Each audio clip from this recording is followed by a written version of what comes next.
Yes yes yes, ഇനി ഏതാനും മണിക്കൂറുകൾ മാത്രമേ നിങ്ങളുടെ മുമ്പിലുള്ളൂ.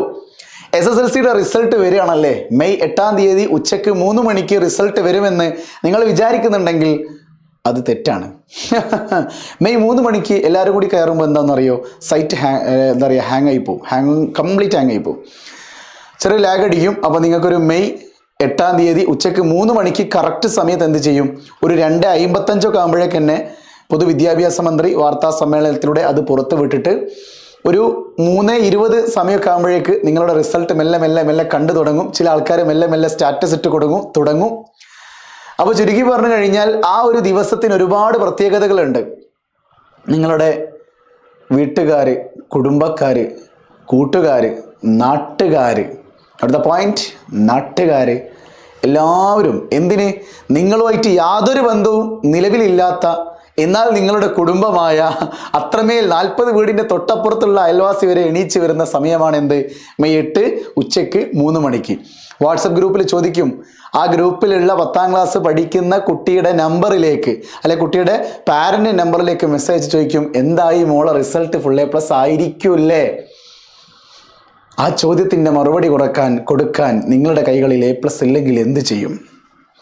സാർ, എനിക്ക് ഫുൾ A+ കിട്ടണം നല്ല ആഗ്രഹമുണ്ട്, എനിക്ക് കിട്ടിയിട്ടില്ലെങ്കിൽ സാർ ഞാൻ എങ്ങനെ ഫേസ് ചെയ്യും? ഒരു വർഷം കൃത്യമായിട്ട് ഓരോ ടീച്ചേഴ്സിൻ്റെയും കണ്ണിലുണ്ണിയായിരുന്നു സാർ ഞാൻ നല്ല രീതിയിൽ ട്യൂഷൻ സെൻറ്ററിൽ കഠിനാധ്വാനം ചെയ്ത് പഠിച്ചിട്ടുണ്ട്, ഓൺലൈൻ ക്ലാസ്സുകൾ കണ്ടിട്ടുണ്ട്, എന്തിനേറെ MS സൊല്യൂഷൻസിൻ്റെ പ്രഡിക്ഷൻ വീഡിയോകളും യൂട്യൂബ് ലൈവുകളും ഒക്കെ കണ്ടിട്ട് നല്ല കോൺഫിഡൻസ് എനിക്ക് എക്സാമിന് ഉണ്ടായിരുന്നു.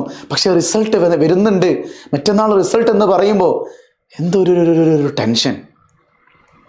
എന്തിനാണ് ടെൻഷൻ അടിക്കുന്നത്? ഞാൻ സീരിയസ്ലി സിൻസിയർലി ഒരു കാര്യം പറയട്ടെ, ആത്മാർത്ഥതയോടുകൂടി നിങ്ങളുടെ ഭാവിയെ മുന്നിൽ കണ്ട് ഞാനൊരു കാര്യം പറയട്ടെ. യൂസുഫ് അലി ഫുൾ A+ വാങ്ങിയ ആളാണോ 10ാം ക്ലാസ്സിൽ? അല്ല. ഇനി ആരാ? നിങ്ങൾ ആരെ വേണം? മമ്മൂട്ടി വാങ്ങിയിട്ടുണ്ടോ? മമ്മൂട്ടി +1-ൽ 520 മാർക്ക് നേടിയോ കേരള ടോപ്പ് റാങ്കർ ആയിട്ടുള്ള ആളാണോ? അല്ല. നിവിൻ പോളി എഞ്ചിനീയറിംഗ് ആണ് പഠിച്ചത്. അദ്ദേഹം എൻട്രൻസ് റാങ്ക് 1 ആയിരുന്നു കേരളത്തിൽ. ആയിരുന്നോ? അല്ല. സപ്ലി, അത് ഇഷ്ടം പോലെ സപ്ലികൾ അദ്ദേഹത്തിനുണ്ട്. അപ്പോൾ ഞാൻ പറഞ്ഞു വരുന്നത് ഒക്കെ പോട്ടെ, MS സൊല്യൂഷൻസ് സീരിയസ്ലി പറയാലോ, എനിക്ക് 10ാം ക്ലാസ്സിൽ 9 A+ ഉണ്ടായിരുന്നു, അത് ഞാൻ പഠിച്ചിട്ടുണ്ടായിരുന്നു. പക്ഷേ +2-ൽ 79% മാത്രമായിരുന്നു. അപ്പോഴേക്ക് ഞാൻ ലൈഫൊക്കെ തീർന്നെന്ന് വിചാരിച്ചതാ. കൂൾബാറിൽ പോയിട്ട് ഒരു ദിവസം 250 രൂപയ്ക്ക് ഞാൻ രാവിലെ 8:30 മണിയാകുമ്പോൾ കൂൾബാറിലെത്തി, നരിക്കുനിലൊരു കൂൾബാറിലെത്തി, രാത്രി 10 മണി വരെ പണിയെടുത്തിട്ട് 250 രൂപ എൻ്റെ കയ്യിലേക്ക് വെച്ച് തന്നപ്പോൾ ഞാൻ എൻ്റെ ജീവിതം ഇതായിരിക്കുമെന്ന് വിചാരിച്ച ഒരാളായിരുന്നു. എന്നാൽ ഇന്ന് MS സൊല്യൂഷൻസ് എന്ന് പറയുന്ന യൂട്യൂബ് ചാനലും വരാൻ പോകുന്ന ആപ്ലിക്കേഷൻസും ഇപ്പോഴതാ എഡ്യൂ പാർക്കിൻ്റെ ഇൻ്റഗ്രേറ്റഡ് സ്കൂളും ഇപ്പോൾ MS സൊല്യൂഷനാണ് ഈ വർഷം നടത്തുന്നത്. അപ്പോൾ യാത്രകൾ ഇങ്ങനെ മുന്നോട്ടേക്ക് പോയിക്കൊണ്ടിരിക്കുകയാണ്. അത് വിജയിക്കാം അല്ലെങ്കിൽ തോൽക്കാം, പക്ഷേ നമ്മുടെ മുന്നിൽ ഒരുപാട് വഴികളുണ്ട്. പക്ഷെ നമ്മൾ കണ്ണുകൊണ്ട് കാണുമ്പോൾ ആ വഴികളിൽ ഏറ്റവും നല്ല വഴി മാത്രമേ നിങ്ങൾ നോക്കുന്നുള്ളൂവെങ്കിലും ആ വഴിയിലൂടെ ആരൊക്കെ കൂടെ സഞ്ചരിക്കുന്നുണ്ട് എന്ന് നിങ്ങൾ ചിന്തിച്ചിട്ടില്ല. അതായത് ഫുൾ A+ ഒരുപാട് പേർക്കുണ്ടാവും. ജസ്റ്റ് ഒരു എക്സാമ്പിൾ പറയുകയാണെങ്കിൽ, എൻ്റെ സിമ്പിളായിട്ടുള്ള ഒരൊറ്റ ചോദ്യത്തിന് നിങ്ങൾ ഉത്തരം പറയണം, അല്ലെ നിങ്ങളൊന്ന് ജസ്റ്റ് സെർച്ച് ചെയ്താൽ മതി. അതായത് 2021 ഫസ്റ്റ് കൊറോണ വർഷം SSLCയിൽ ഫുൾ A+ വാങ്ങിയ കുട്ടികളുടെ എണ്ണം എത്രയെന്നറിയോ നിങ്ങൾക്ക്? 1,25,000 കുട്ടികൾക്ക് SSLCയിൽ ഫുൾ A+ ആയിരുന്നു. മികച്ച റിസൾട്ട്, റെക്കോർഡ് റിസൾട്ട്. അന്ന് ഫോക്കസ് ഏരിയ മാത്രമേ 40% പഠിക്കാനുണ്ടായിരുന്നുള്ളൂ. ജനുവരി 1-ാം തീയതി ആയിരുന്നു അന്ന് സ്കൂൾ തുറന്നത്. നിങ്ങളെപ്പോലെ ജൂൺ 1-ാം തീയതി തുറന്നിട്ട് മാർച്ച് 31 വരെ സ്കൂളിൽ പോയവരല്ല അവർ. ജനുവരി 1-ാം തീയതി പോയിട്ട് ഏപ്രിൽ മാസത്തിലും മെയ് മാസത്തിലുമായിട്ട് അവർ എക്സാം എഴുതി. റിസൾട്ട് വന്നു കഴിഞ്ഞപ്പോൾ കേരളത്തിലെ വമ്പിച്ച റെക്കോർഡായിരുന്നു അന്ന്. 1,25,000 കുട്ടികൾ. എത്രയിൽ? 4.5 ലക്ഷം വരുന്ന കുട്ടികളിൽ 1,25,000 കുട്ടികൾക്ക് ഫുൾ A+ എന്ന പദവി ലഭിച്ചു. അന്ന് എനിക്ക് സത്യം പറയുകയാണെങ്കിൽ ഞാൻ ട്യൂഷൻ സെൻ്റർ തുടങ്ങിയൊരു സമയമായിരുന്നു. ആ സമയത്ത് പെട്ടുപോയിരുന്നു. കാര്യം ട്രോഫി കൊടുത്തിട്ടും തീരുന്നില്ല. കാര്യം എല്ലാവർക്കും ചുറ്റിലും എമ്പാടും ഫുൾ A+. അത് കഴിഞ്ഞാൽ 9 A+. 90,000 60,000 കുട്ടികൾക്ക് 9 A+ വേറെ, 8 A+ വേറെ. ചുരുക്കി പറഞ്ഞാൽ ട്യൂഷൻ സെന്ററുകൾക്കും സ്കൂളുകൾക്കും വമ്പിച്ച പരസ്യം ഉണ്ടാക്കാൻ കഴിഞ്ഞ റിസൾട്ടായിരുന്നു 2021. ആ 2021 പഠിച്ച 10ാം ക്ലാസ് ഫുൾ എ പ്ലസ് നേടിയൊരു കുട്ടി ഇക്കഴിഞ്ഞ 2023 ആ കുട്ടി +2 കഴിഞ്ഞ് പുറത്തേക്ക് ഇറങ്ങിയത്. ആ 2000, അതായത് നിങ്ങൾ 10ലേക്ക് കാലെടുത്ത് വെച്ചപ്പോൾ ആ കുട്ടി +2ൽ നിന്ന് കാലെടുത്ത് താഴോട്ടേക്ക് വെച്ചു. ആ +2ൽ എത്ര പേർക്കാ ഫുൾ എ പ്ലസ് നേടിയത് എന്ന് നിങ്ങൾക്കറിയോ? 35,000 കുട്ടികൾക്ക്. എത്ര? 35,000 കുട്ടികൾക്ക്. അതായത് 10ാം ക്ലാസ്സിൽ നിങ്ങളെപ്പോലെ 2021 എത്ര വാങ്ങി? 1,25,000 കുട്ടികൾ. 1,25,000 കുട്ടികൾക്ക് ഫുൾ എ പ്ലസ് കിട്ടിയപ്പോൾ ഇതേ കുട്ടികൾ 2023 +2 കഴിഞ്ഞിറങ്ങിയപ്പോൾ ഈ സംഖ്യ എന്തിലേക്ക് പോയി? 30,000ത്തിലേക്ക് പോയി. 30,000ത്തിലേക്ക് പോയി. കറക്റ്റ് പറയുകയാണെങ്കിൽ 35,000. ഓക്കെ, 35 എടുത്തോ, 35,000. ഇത് കറക്റ്റ് 1,21,000 ആയിരുന്നു. പിന്നെ 4,000 കുട്ടികൾക്ക് പിന്നെ റിവാലുവേഷൻ കൊടുത്തപ്പോഴാണ് ഫുൾ എ പ്ലസിലേക്ക് എത്തിയത് കേട്ടോ. അപ്പോൾ നോക്കിക്കേ, ഇതിനിടയിൽ നോക്കിക്കടാ, 1,25,000 മൈനസ് 35,000 എത്ര ഉണ്ടാവും? ഇത് ഏകദേശം കണക്ക് ചോദിക്കുകയാണെങ്കിൽ ഏകദേശം 90,000 കുട്ടികൾ. നോക്കിക്കേ, 10ാം ക്ലാസ്സിൽ ഫുൾ എ പ്ലസ് നേടിയ 90,000 കുട്ടികൾക്ക് +2ൽ എന്ത് നേടാൻ കഴിഞ്ഞിട്ടില്ല? ഫുൾ എ പ്ലസ് നേടാൻ കഴിഞ്ഞിട്ടില്ല. ഇതാ ഞാൻ പറയുന്നത് നിങ്ങൾ വിചാരിക്കും പോലെ 10ാം ക്ലാസ്സിലെ റിസൾട്ട് അല്ല ഒരു മനുഷ്യന്റെ, ഒരു പെൺകുട്ടിയാണെങ്കിലും ആൺകുട്ടിയാണെങ്കിലും ഒരു വിദ്യാർത്ഥിയുടെ ജീവിതം നിർണ്ണയിക്കുന്നത്. ഈ പറയുന്ന 10ാം ക്ലാസ്സിലെ 10 വിഷയങ്ങളല്ലടോ. ഞാൻ 10ാം ക്ലാസ്സിൽ സോഷ്യൽ സയൻസ് പഠിച്ചൊരു കുട്ടിയായിരുന്നു. ഞാൻ 10ാം ക്ലാസ്സിൽ ഹിന്ദി പഠിച്ചിട്ടുണ്ട്. ഞാൻ 10ാം ക്ലാസ്സിൽ ഇൻഫർമേഷൻ ടെക്നോളജി പഠിച്ചിട്ടുണ്ട്. ഞാൻ 10ാം ക്ലാസ്സിൽ ബയോളജി പഠിച്ചിട്ടുണ്ട്. എന്നാൽ ഞാൻ +2 കഴിഞ്ഞിട്ട് എൻട്രൻസ് എഴുതി കുസാറ്റിലേക്ക് കയറുമ്പോൾ എനിക്ക് ഫിസിക്സും കെമിസ്ട്രിയും മാത്സും മാത്രമായിരുന്നു. വേറെ ഒരു സബ്ജക്റ്റും ഇല്ല.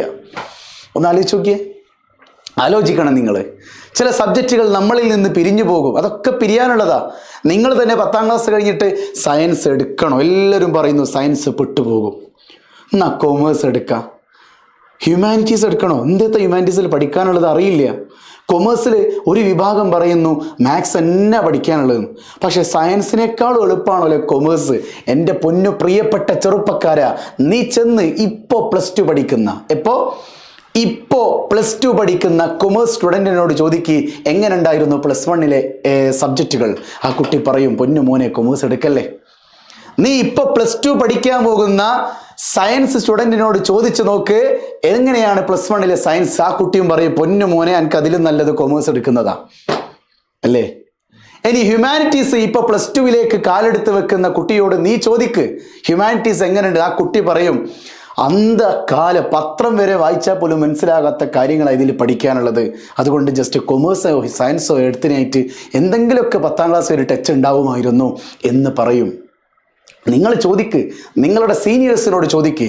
അതാരാവരുത് നിങ്ങളോട് എടോപോടോ ബന്ധം പറയുന്ന ആളാവരുത്. അങ്ങനെ ആവരുത്. അതായത് നിങ്ങൾക്ക് റെസ്പെക്റ്റ് തരാൻ പറ്റുന്ന ഒരാളോട് നിങ്ങൾ ചോദിക്കുക. ചില ആൾക്കാർ നിങ്ങൾ ഇനിയും പെടടോ എന്ന് മനസ്സിൽ വിചാരിച്ചിട്ട് ചിലപ്പോൾ കണാഗുണ വർത്തമാനങ്ങളൊക്കെ പറയും. അതൊക്കെ ഒഴിവാക്കുക. ഞാൻ സയൻസ് പഠിച്ച ഒരാളാണ്. പക്ഷേ കൊമേഴ്സ് പഠിച്ച നല്ല റാങ്ക് വാങ്ങിയ കുട്ടികൾ എൻ്റെ കൂടെ പഠിച്ചിട്ടുണ്ടായിരുന്നു, എൻ്റെ സ്കൂളിൽ പഠിച്ചിട്ടുണ്ടായിരുന്നു.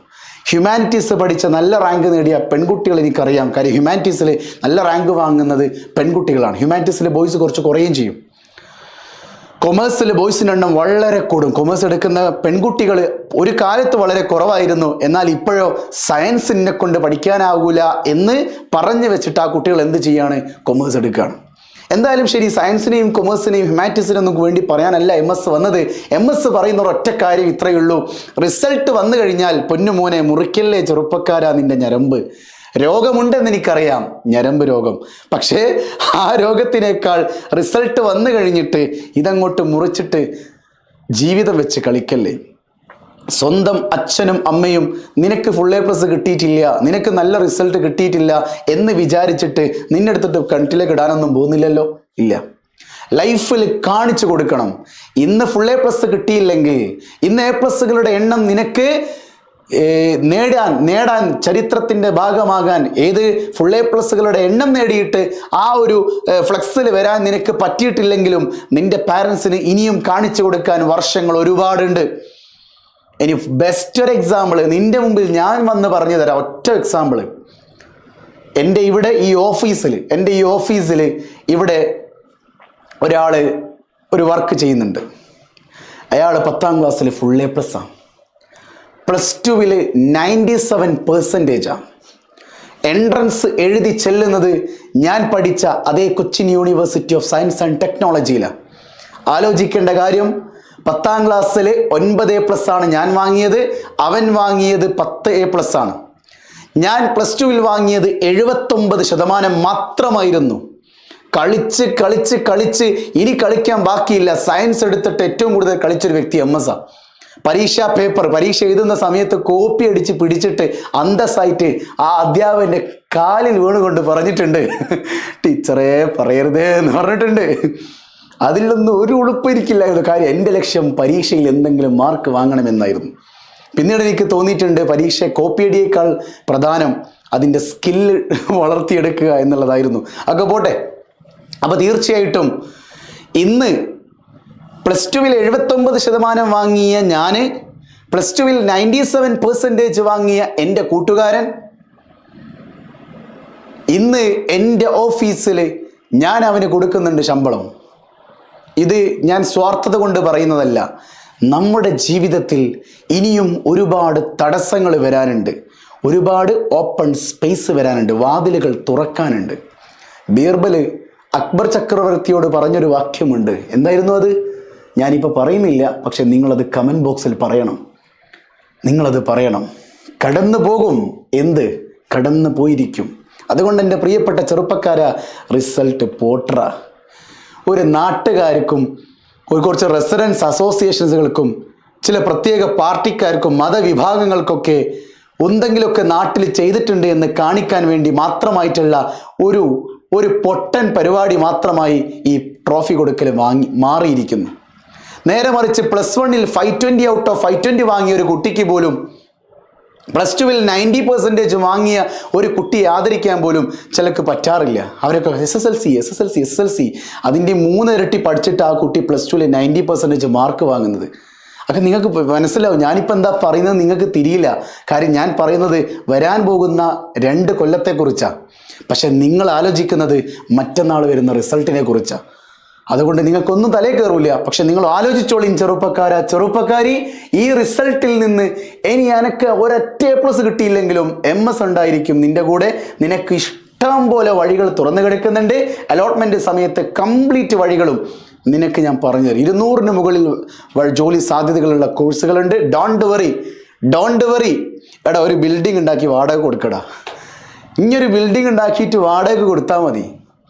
ആ ബിൽഡിങ്ങിൽ ചിലപ്പോൾ ഒരു റൂമിൽ ചിലപ്പോൾ ആരായിരിക്കും? ഡെന്റിസ്റ്റ് ആയിരിക്കും. ആ ഡെന്റിസ്റ്റ് മാസം നിന്റെ കയ്യിൽ കൊണ്ടുതരുന്ന വാടക ഒന്ന് ആലോചിച്ച് നോക്കിയേ. ആ ഡെന്റിസ്റ്റ് ആയിപ്പോയല്ലോ. ആ ഡെന്റിസ്റ്റ്, ആ പല്ലിൻ്റെ വിദഗ്ധനായ ഡോക്ടർ 13 വർഷത്തോളം പഠിച്ചിട്ടാണ് ഡോക്ടർ എന്ന പദവി നേടിയെടുത്തത്. അവന് വേണ്ട റെന്റ് ഓഫീസ് കൊടുത്തത് ആരാ? നീയാ. അങ്ങനെയൊക്കെ ആലോചിക്കടാ. ഓക്കെ, അപ്പോൾ വീണ്ടും കാണാം. പേടിക്കണ്ട. SSLC റിസൾട്ട് വരുമ്പോൾ MS സൊല്യൂഷൻ നിങ്ങളുടെ കൂടെ ഉണ്ടായിരിക്കും. എന്ത് തന്നെ റിസൾട്ട് ആണെങ്കിലും ശരി, നിങ്ങൾ പേടിക്കണ്ട. ഈ ചാനലും MS സൊല്യൂഷൻ +1+2 എന്ന് പറയുന്ന യൂട്യൂബ് ചാനലും ഫോളോ ചെയ്താൽ മാത്രം മതിയടാ. നിന്റെ കൂടെ ഞാനുണ്ട്. It's me MS solutions. ഇനി എന്തിന് വേറെ സൊല്യൂഷൻസ്. ബൈ.